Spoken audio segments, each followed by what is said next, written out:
Neden Evet. balon bölgesini tercih ettiniz? Belediye ile ilgili bütün süreçlerimiz hızlı ilerledi. Belediyeye gittiğimizde 5 dakika bile sıra beklemiyor. Burada da çözülüyor ama çok yavaş çözülüyor. Çok yavaş olan süreci biz ilerlemiyor gibi görebiliyoruz. Ama burada öyle bir şansımız yok. Ertesi güne çatlasan da patlasan da randevu bulamıyorsun. Merhabalar herkese. Ben Ayşe Yılmaz. Belçika'ya Göç YouTube kanalıma hepiniz hoş geldiniz. Bugün çok kıymetli bir konuğum var. Tuğba, sen de hoş geldin. Hoş buldum. Teşekkür ederim.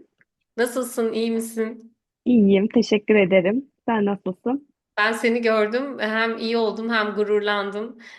Bir hemcinsimin kısacık bir zamanda buraya gelip doğum yapıp yine yenice olmasına rağmen buralarda bu kadar bilinçli olması beni çok mutlu etti. Yazışıyorduk ama konuşunca daha da gözlerim açıldı da açıldı mutluluktan, heyecandan daim olsun. Çok teşekkür ederim. Sizin videolarınızdan bayağı bir faydalandım. Ben de rehber oldu gerçekten özellikle taşınma sürecinde. Çok çok seviniyorum böyle geri bildirimler alınca. Aslında bugünkü videonun amacı da yine bir yardım çağrısıydı. Ben dedim ki ya ben hep Flaman bölgesini anlatıyorum. Valon bölgesinden de çok soru geliyor ama bilemiyorum yani oradaki prosedürü. Burada 10 eyalet var. Yaşadığınız eyalete ve hatta bu eyalet içerisinde yaşadığınız belediyeye göre bütün hayatınız değişiyor. Şimdi Tuğba'dan da bu tarz bilgiler alacağız. Pozitif ilerlemiş, o yüzden de çok mutluyum. Bana mı hep denk geliyor? Hani Belçika çok kötüydü, her şey çok zordu. Şimdi kısaca kendinden, buraya geliş öykünüzden bahsedebilir misin? Tabii biz de buraya expat olarak geldik. Eşimin işinden dolayısıyla buraya taşındık. Zaten aynı şirkette Türkiye'de çalışıyordu. Hızlıca Belçika'ya transfer olduk aynı pozisyonda. O yüzden bizim için işler biraz daha kolay ilerledi diyebiliriz. Çünkü tanıdık bir firmayla yolumuza devam ettik. Tabii ki taşınma süreci, işte ev taşımak, ev bulma süreci, emlakçılarla yaşadığımız diyaloglar kolay olmadı. Ev bulmak olmadı ama ev bulduktan sonra işlerimiz görece hızlı ilerledi diyebilirim. Sanırım en zor kısmı işte hem karar vermek, yurt dışına çıkmaya karar vermek. Buraya adım attıktan sonra da işte o ev ev olayı yerleşebilsek, konuşlanabilsek her şey güzel olacak kafasında oluyoruz ve gerçekten de sonrası böyle geliyor. Peki sen Evet. hamileydin ve hamileliğin yani anladığım kadarıyla çünkü süreç tam kafamda şöyle ilerledi. Birkaç aylık hamileydim. Bu iş netleşti. Sonra buraya gelmeyi bekledin ve buraya gelip doğum yaptın. O süreç senin için nasıl ilerledi? Bizim için de çok böyle iki arada bir derede kaldığımız bir süreçti. Bir yandan eşimin şirketi buraya hızlıca yerleşmesini istiyordu ve ben bu süreçte hamile olduğumu öğrendim. Hamileliğimin yarısını Türkiye'de, neredeyse yarısını son 3 ayını burada geçirdim. Artık ev bulup buraya taşındığımızda 6 aylık hamileydim ve önceden bir doktor araştırması vesaire yapamadım haliyle. Buraya gelip hızlıca bir kendime düzen kurmaya çalıştım. Dil konusunda tabii ki problem yaşadık. Bu tarafta biliyorsunuz Fransızca konuşuluyor. Biz hiç Fransızca bilmiyorduk. İngilizce ilerlemeye çalıştık ve Valon tarafında İngilizce konuşan insan sayısı Flaman tarafına göre daha az. Bunu ev bakma sürecinde deneyimlemiş olduk. Ben o yüzden başlarda acaba Brüksel'de bir yere mi gitsem hastane olarak, takip olarak diye düşündüm. Hatta bir iki doktora da gittim sadece dil problemi yaşayacağımdan dolayı. Bu arada burada hiç hastane denememiştim. Direkt işlerim kolay ilerler diye Brüksel'de devam etmek istedim. Ama kötü tecrübeler yaşadım açıkçası.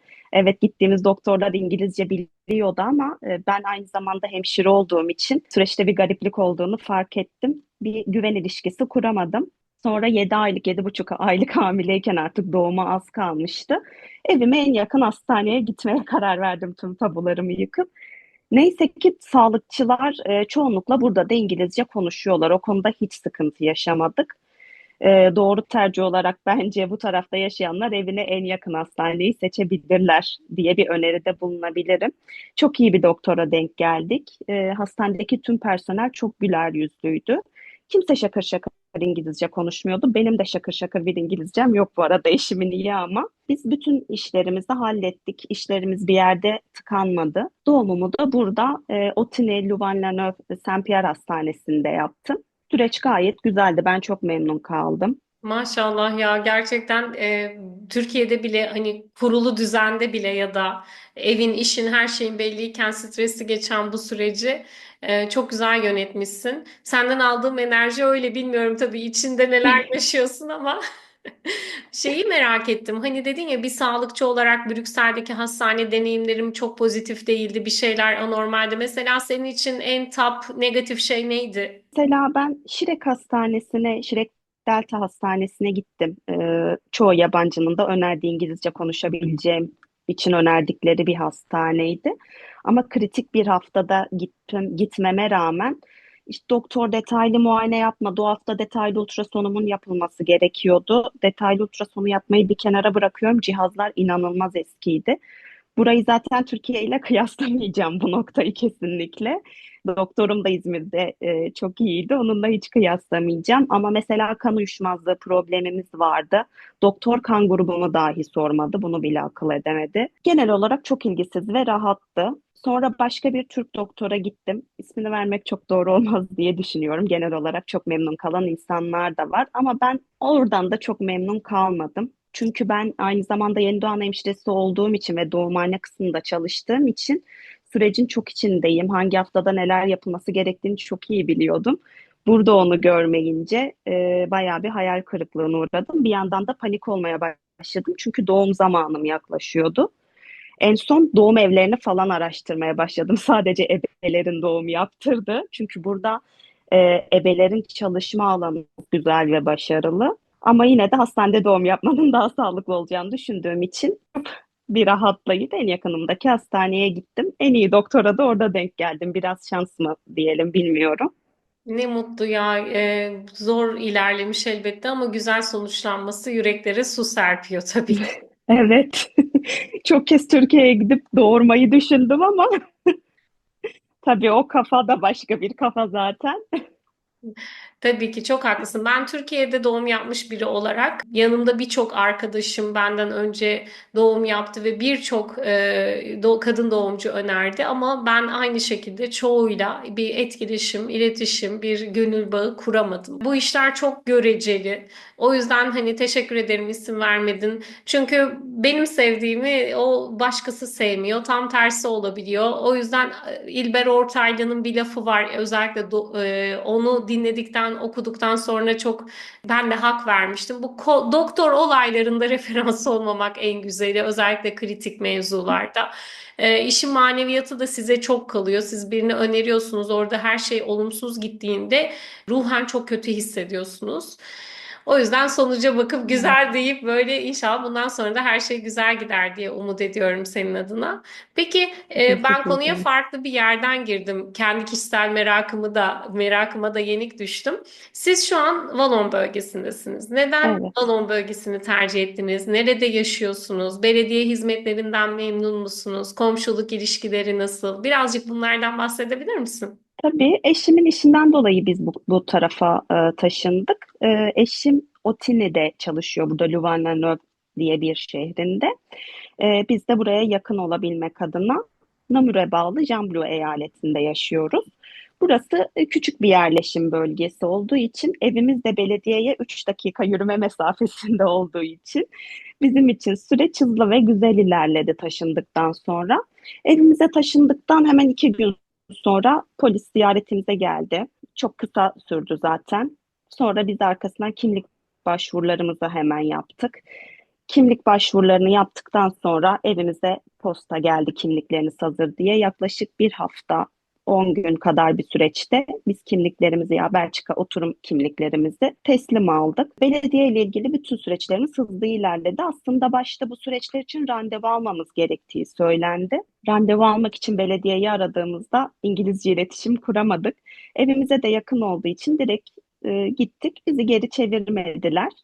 Personel de çok iyi İngilizce konuşmuyordu ama bize inanılmaz yardımcı oldular. Yani dil bilmedikleri için böyle baştan salmak yerine ya da yabancı olduğumuz için kötü bir tavırla karşılamak yerine çok güler yüzlü karşıladılar ve yardımcı oldular. Hatta hamile olduğum için bebeğimizle ilgili kreş hakkında bilgi almak istedik. Yolu demediği için belediye görevlerinden birisi bizimle kapıya kadar çıkıp bak şuradaki kreşe başvurabilirsiniz falan diye yol tarif etmeye çalıştı. pozitif insanlara denk geldik. Gerçekten o yüzden tüm işlerimiz hızlı ilerledi. Bebeğimizle ilgili süreç de aynı şekilde. Öncelikle pasaportunu çıkarmamız gerekiyordu. Pasaporttan önce doğum yaptığımız hastanenin bağlı olduğu belediyeye gitmemiz istendi doğum belgesini alabilmek için. Yaklaşık 2 gün sonraya bize randevu verdiler talep ettiğimiz günden. Gidip doğum belgesini aldık. Sonra konsolosluktan randevumuzu aldık. Önce kimliği çıktı. Kimlik geldikten sonra pasaport başvurusunu yaptık. Pasaportu geldikten sonra buradaki oturum izni için alabileceğimiz kimliğe başvurduk. Bebeğimiz 2 aylık. Biz hastaneden taburcu olduktan sonra 10 gün içinde başvurumuzu yaptık. Geçen hafta bütün evraklarımız elimizdeydi. Kimliğimiz, pasaportumuz, Belçika oturum kimliğimiz. 2 ay içinde her şeyimiz tamamen halloldu diyebilirim. Çok güzel. Ya ben de merak ediyorum bazen acaba bunların küçük belediye olmakla ilgisi var mı? Şimdi Avrupa'ya yerleşenler ben herkesin öyküsüne saygı duyuyorum. Hani kimse kırsalda yaşamak ya da küçük belediyede yaşamak durumunda değil. Ama işler genelde Belçika özelinde hani Brüksel, Antwerpen, Leuven çevresinde konuşlanmış durumda. Büyük şirketler, international firmalar da orada. Doğal olarak da ekspatların büyük bir bölümü orada. Böyle senin gibi, bizim gibi hani kıyıda köşede kalmış kasabada yaşayanlar çok yok. Bunun riskleri de var. Hani zorlu da bir yandan. Mesela şeyi merak ediyorum. Türk komşularınız var mı? Türklere denk geliyor musunuz? Hiç yok. Bu tarafta Türk sayısı oldukça az. Hiç Türk bir komşumuz yok. Henüz karşılaşmadık da. Çevremizdeki Türk arkadaşlarımız da eşimin iş yerindeki hali hazırdaki Türk arkadaşları zaten. Onun dışında hiç Türk komşumuz yok. Karşı komşumuz Belçikalı ama çok güler yüzlü. Bizimle gayet iyi geçiniyor. Çok hızlı kabullendi.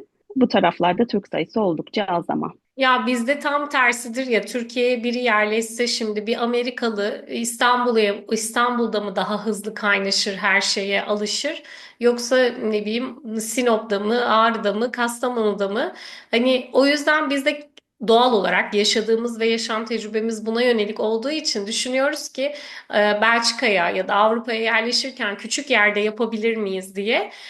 Ama ben küçük yerin ekmeğini çok yiyorum. Şu an yani bunun tesadüf olmadığını az çok öngörebiliyordum hani sosyolojik açıdan da ama artıları olduğu kadar bu tarz masraflı ve eksi yanları da var. Orada da öyle mi? Mesela ulaşım sorununuz var mı? Burada da birebir öyle gerçekten. Biz de yakın bir zamanda ikinci arabamızı aldık bu yüzden. Çünkü şimdi bebeğimiz doğduktan sonra sık hastane kontrolleri, aşıları vesaire tek arabayla olmadığını gördük. Tabii ki bu bir dezavantaj. Toplu taşıma aslında hastanenin önünde görüyorum. Evimize yakın bir yerden de geçiyor ama saat aralıkları çok uzun. Böyle saat başı geçen bir otobüs göremiyorum. Açıkçası henüz toplu taşımada kullanmadım. Buranın eksisi de bu toplu taşımayı henüz hiç kullanmadık mesela, kullanamadık. Ama ben de ekmeğini yediğimi söyleyebilirim gerçekten. Atıyorum belediyeye gittiğimizde 5 dakika bile sıra beklemiyorum mesela. Ama daha büyük şehirlerde çok daha uzun sürüyor. İşte kimliğin geliş süresi, polisin eve geliş süresi. Bunlar bizim için çok hızlı ilerledi. Benim de Antwerp gibi büyük yerlerde oturan arkadaşlarımdan duyduğum bu sürecin 2-3 katı kadar arttı. Yani 20 gün, 25 gün beklemek varken biz 2-3 günde çoğu işimizi halletmiş olduk aslında. Evet, çok güzel. Çok bunlar Antwerpen'da bir belediye randevusu almak bugünlerde bir ayı bulabiliyor. Hani siz Çatkapı gitmenize rağmen geri çevrilmediniz. Sonuçta Çatkapı Evet, gitmesinin de bir sebebi vardı elbette ki ama hani yine evet. de negatif bir durumla karşılaşmadınız. Çok mutlu oldum senin adına tekrar. Peki Teşekkür ederim. ben zaten geleli 5 ay oldu. Bebeğin zaten Evet. 2 aylık. Hani yani zaten yeni doğum yaptın. Entegrasyon kursudur, dil kursudur. Bunlar için çok erken biliyorum. Ama kayıt süreçleriyle ilgili birazcık bilgi verebilir misin? Orada mesela burada işte kurum olarak CVO'lar yaygın dil kursu için.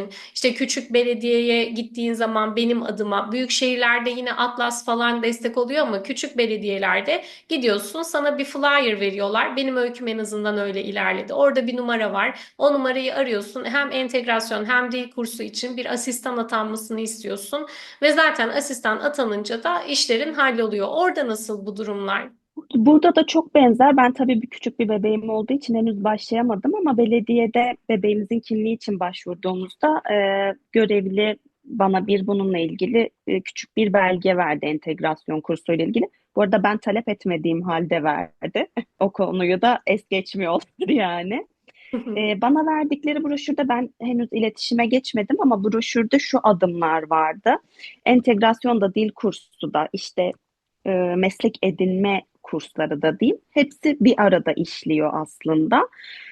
Bunu adım adım broşüre yazdıkları şu şekilde: işte önce dil kursuna başlıyorsun. Dil kursunda belli bir seviyeden sonra entegrasyon kursuna başlıyorsun. Entegrasyon kursundan sonraki adımda da meslek edinme kursları vardı.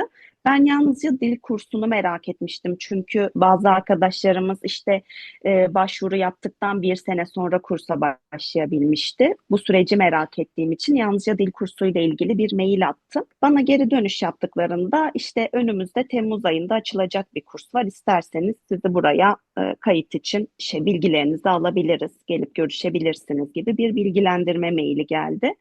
Temmuz'dan sonra da Ocak ayında tekrar bir yeni kayıt olduğu söylendi. Yani bugün Mart ayındayız. Yaklaşık 4-5 ay içinde dil kursuna hemen başlayabildiğimi öğrendim. Ya süper. Ya Valo'nun hep böyle kafamdaki algısı her şey çok zor ilerliyor. Kimse hiçbir şey bilmiyor. Orada hiçbir kurum yardımcı olmuyor. Çünkü genelde bana yazılanlar bu olduğu için benim bir deneyimim yok. Şu an bütün bu yargılar alaşağı oldu ama güzel yönde olduğu için iyi yani çok güzel. Bence bu biraz bizim algımız. Türkiye'de biz her şeye çok hızlı erişip çok hızlı iş çözebiliyoruz. Burada da çözülüyor ama çok yavaş çözülüyor. Çok yavaş olan süreci biz ilerlemiyor gibi görebiliyoruz. Sürecin içindeyken biz de böyle hissettik aslında. Ama sonra gördük ki biraz sabırlı olunca ilerlemeyen hiçbir şey yok. Biraz yavaş ilerliyor ama bir şekilde ilerliyor. Kimse bizi yanıtsız bırakmadı. Tabii burada oturan Türk sayısının az olması da bir dezavantaj. Çünkü önümüzde bir rehber yok. İşte Flaman tarafı için çok fazla rehber var, bilgilendirmeler var ama bu tarafta ben de doğumda dahil olmak üzere hiçbir bilgiye erişemedim. Tabii insan kendini çok kapana kısılmış hissediyor. Deneyimleyerek öğrendik. Umarım benim verdiğim bilgiler de faydalandırıcı olur. Bir kere umut var senin verdiğin bilgilerde umut var. İnsan böyle şeyler arıyor ilk etapta. Ya zaten kervan yolda düzülüyor bir şekilde yani Evet, herkes doğurdu, savaşta doğurdu, en zor durumlarda doğurdu. Hani sen de doğuracaksın biliyorsun ama yine kaygılanıyorsun yani insansın böyle şeyler çok normal. Bunları evet. yönetebilmek, bu yolu alırken de güzel insanlarla yolunun denk gelmesi çok güzel. Bir de böyle hani duymak istiyorsun birinin sana olacak, her şey güzel olacak. Bak ben geldim, yaşadım ve oldu demesine ihtiyaç duyuyorsun. O senin umudunu yeşertiyor ve o seni pozitif kılıyor. Zaten sonrası geliyor. Çok şeyi bilsen de, çok az şey bilsen de doğruyorsun yani. Evet, evet, bence Yaşıyorsun. ön yargıyı bırakmak işleri çok hızlandırıyor. Dediğim gibi doğum sürecinde ben de o kadar ön yargılıydım ki buradaki hastanelerden hiçbirine gitmedim bile. Direkt böyle 1 saatlik, 1,5 saatlik yolu tepip Brüksel'e gitmeyi tercih ediyordum. Son anda ipleri salınca aslında işlerin nasıl tıkır tıkır yürüdüğünü gördüm. Çok hızlı olmuyor tabii hastane randevuları da, işte randevu maillerine dönmeyebiliyorlar. Çünkü direkt arayamıyoruz İngilizce iletişim kurmadıkları için. Çeviriyle, translate'le mail atıyoruz. Maile bazen 2 gün sonra, bazen 3 gün sonra dönüyor hastane. Ama bir şekilde dönüyorlar. Bir şekilde o doktora gidiliyor. Peki bu 5 aylık süreçte kendi kendine hiç şöyle bir anın oldu mu? Ya ne derdim vardı, buraya geldim. Keşke ülkemde olsaydım, kıyı kıyı ilerleseydim işte bildiğim yoldan dediğin an ya da anlar yaşandı mı? Çok kez oldu. Özellikle doğum süreci işin içine girdiği için ben her şeyi bırakıp gidip Türkiye'de doğuracağım falan demeye başlamıştım yani zaman zaman. Tabii ki çok kez yaşandı ama dediğim gibi aslında biraz da ben işimi kendim zorlaştırmışım, işte Brüksel'e gitmeyi tercih ederek vesaire ve hala bir şeyleri Türkiye'deki gibi zannetmek çok büyük bir hataydı. Dediğim gibi biraz sabırlı olunca aslında işler ilerliyormuş. Sağlık konusunda işte biz Devlette yer bulamazsak hemen özel hastaneden ertesi güne randevu bulabiliyoruz. Ama burada öyle bir şansımız yok. Ertesi güne çatlasan da patlasan da randevu bulamıyorsun. Hasta olduğumuz, eşimin hastalandığı zamanlar oldu. Aile doktoru bulamadığımız zamanlar oldu. Bulduğumuzda da zaten antibiyotikler, ilaçlar torba torba öyle bir şey yoktu.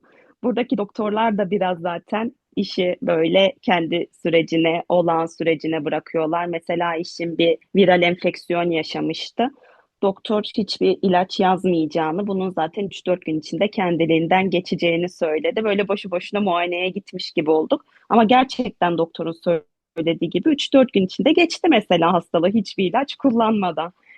Biraz bunlar bizim için tecrübe oldu. Alışmaya çalışıyoruz buraya, bu sürece alıştık diyebilirim hatta. Peki bir sağlıkçı olarak hastane koşullarını nasıl buldun sen? Az önce biraz ipucu verdin ama birazcık daha açmak ister misin? Bir de yine bir sağlıkçı olarak hangisini daha sağlıklı buluyorsun? Ben kesinlikle buradaki süreci daha sağlıklı buluyorum. Zaten ben işte normal doğum yapacağım, tüm süreci çok normal, çok organik yaşayacağım diye biraz kendimi paraladım. Burada da Türkiye'de gördüklerimin korkusu vardı. Ben zaten kendimi paralamama gerek yokmuş. Burada süreç öyle ilerliyormuş. O yüzden buradakini zaten benim kendi görüşüm olarak da daha sağlıklı buluyorum gerçekten. Farklı ülkelerden duyduğum kadarıyla işte kimileri mesela bir hasta oluyor 20 gün sonraya falan randevu bulabiliyor. İşte 2 ay sonraya randevu bulabildim diyen var. O kadar da değil mesela burada ben işte randevu almak istediğimde bir hafta sonrasına randevu bulabilmiştim kadın doğum doktorumdan ve doktorum beni çok rahatlattı. Zaten benim tüm görüşlerime saygı duyduğunu, onunla ortak yönde olduğunu, burada birçok şeyin doğal yollarla yürüdüğünü bana kendisi de anlatınca süreç beni çok rahatlattı. Doğum sürecim de aynı şekilde. Burada ebelerin gerçekten çok büyük bir katkısı vardı. Ebeliğin hakkı hakikaten buralarda veriliyor. Türkiye'de ebelerin haklarının çok çok kısıtlandığını zaten biliyordum, görüyordum. Ama burada o çalışma sistemini görünce mutlu oldum. Ebeler gerçekten inanılmaz destekleyiciydi, çok bilgililerdi. Ben doğum yaptıktan sonra 5 gün hastanede kaldım, sezaryen olmak zorunda kaldım. Burada doğum süreci Türkiye'deki gibi değil. Hastanede kalış süreci biraz daha uzun. Sezaryen doğunca 5 gün boyunca kalmak zorunda kaldık ve 5 gün boyunca hiç kötü bir personele denk gelmedik. Ne doktor, ne asistan, ne hemşireler, ne ebeler. Herkes gerçekten işini layığıyla yaptı. Biz çok mutlu ayrıldık hastaneden. Türkiye'de böyle olmayabiliyor. Nöbet değişimleri oluyor. Bir gün önceki hemşiren çok iyiyken ertesi gün gelen asık suratlı olabiliyor ya da daha ilgisiz olabiliyor. Burada gerçekten hiçbir personel bir diğerini aratmadı. O yüzden kendimi gerçekten prensesler gibi hissettiğim bir doğum sürecim oldu. Çok güzel ya. Evet ben yani çok böyle dertlenmek istemiyorum. Pek de bunları anlatmam insanlar hiç bilmez. Ama ben normal doğum diye gidip 24 saat boyunca bekleyip sonra bir ebe gelip normal doğum yapmak üzere olduğumu söyleyip normal doğum alanına gidip sonra doktor gelip aa yo hiç hazır değilmiş deyip tekrar geri döndürülüp falan böyle 3 gün hani bambaşka ebeler, bambaşka hemşirelerle karşılaşıp çok zorluklar yaşamıştım ama sonra çocuğumu sağlıkla kucağıma aldığım için, bir sorun yaşanmadığı için hiç kimseye anlatmadım böyle şeyleri örneğin. Ya bir de tabii belki Türk olduğumuz için hani o gönül bağını kurduysak özellikle hocamızla, kadın doğumcumuzla çok da bilmiyorum ben en azından umursamadım. Ama olması gereken bence de o değildi. Ama çok da dert etmedim. O yüzden pozitif ilerlemesine çok sevindim. Şeyi de merak ettim. Hangi sağlık sigortasındasınız ve hiç para ödediniz mi? Şöyle bizim sağlık sigortamız partner. Aynı zamanda işimin şirketi tarafından yapılan bir medeksel sigortası vardı. Medeksel yalnızca yatışla olan tedaviyi, yatarak tedaviyi karşılıyor. Partner mutualite denilen diğer süreçleri. Muayene süreçlerinde Biz hastanede muayeneden çıktıktan sonra tekrar ödeme gişesine geçtiğimizde işte küçük ücretler ödüyorduk. Bizim payımıza düşen bir ücret vardı tabii ki her muayene sonrası. Ama 12-14 euro gibi ücretler ödedik. Doğum sürecinde şöyle bir şey vardı. Biz özel odada kalmayı tercih ettik. Belçika'nın hemen her hastanesinde olduğu gibi burada bir karma odalar var doğum sürecinde. Bir de özel odalar var. Karma odalara gittiğinizde 2 kişilik odalarda kalıyorsunuz ve herhangi bir ücret ödemiyorsunuz ama eşiniz yanınıza yalnızca günün belli saatlerinde refakatçi olarak gelip gidebiliyor. Pardon, refakatçi olarak kalamıyor, yalnızca ziyaretçi olarak gitmesi gerekiyor. Biz tabii ki böyle bir süreç istemedik. Özel oda tercih ettik. Özel odanın ekstra olarak ücretli olacağı söylendi. Gecelik olarak hesaplanacaktı. Yemek vesaire de ayrı olarak ücretlendiriliyordu. Bizim geçenlerde hastane faturamız geldi. Büyük bir heyecanla onu bekliyorduk. Şu an için hiçbir bizden ödeme alınmayacağını gördük. Medexel'den gelen bir faturaydı. Tüm hastane faturası sigorta tarafından karşılandı. Yani 2 ay oldu. Eve henüz bir fatura gelmedi. Gelen doğum faturasında da bize dair hiçbir ödeme görünmüyordu. Ama Evet. hala polikliniğe kontrollere gittiğimizde işte hastane içinde ödeyemediysek eve gelen faturalar oldu doğum sürecinden sonra da. Dediğim gibi bunlar hep 10 euro, 15 euroyu geçmedi. Hı hı. Çok teşekkür ederim Tuğbacığım. Ağzına sağlık. Seni daha fazla yormak istemiyorum. Hem bebeğin çok küçük. Bu sıkışık zamanında bu değerli vaktini bana, bizlere ayırdığın için çok teşekkür ederim. Umarım Ben her teşekkür günün en ederim. az bugünler gibi sağlıklı ve güzel ilerler. Hep güzel insanlar çıkar karşına. Ben açıkçası bu yayını Valon bölgesini konuşmak için yapmayı arzu ettim ama Öykün birçok kişiye ışık tutacağı için doğumla da ilgili çok soru sordum. Eksik kalan bir yan varsa lütfen yorumlara yazın sorularınız olursa. Eğer Tuğba da kabul ederse belki ikinci bir yayın da yaparız. Daha detaylı konuşuruz Valonya'yı. Bizden şimdilik bu kadar. Bir sonraki yayında görüşmek üzere. Kendinize dikkat edin. Hoşça kalın.